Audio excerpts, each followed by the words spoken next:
Bonjour, donc on était parti sur Je suis en forme, des petites esquisses avec des formes géométriques.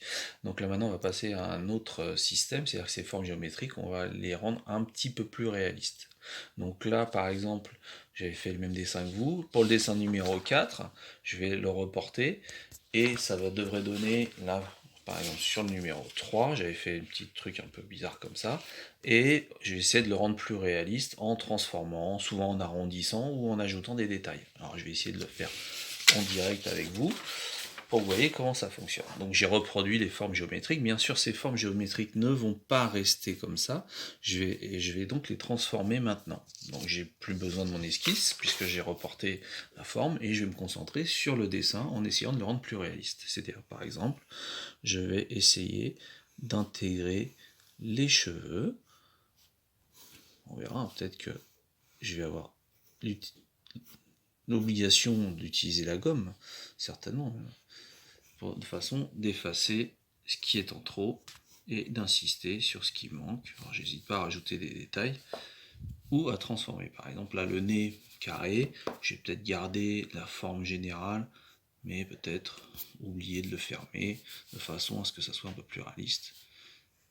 Juste le bas du nez, généralement, dans les mangas, on fait comme ça, et c'est plus facile.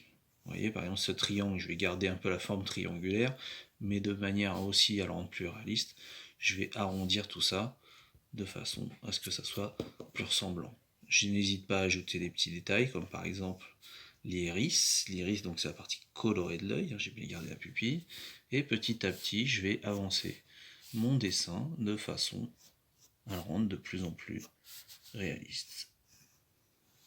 Donc j'hésite pas. J'ajoute, je transforme, je gomme, etc.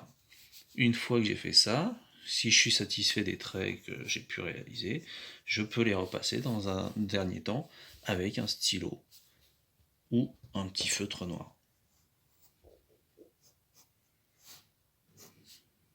Nous serions en classe, on verrait aussi comment lui mettre un corps. Mais là, ça risque d'être un peu plus compliqué, donc nous attendrons la rentrée. Voilà ce que ça peut donner à peu près. Il suffit maintenant de repasser les contours avec un feutre ou un stylo noir.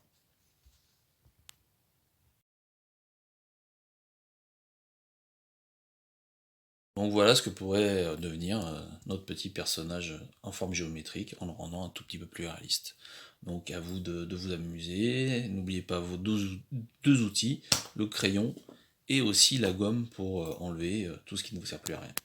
Voilà. Bon courage.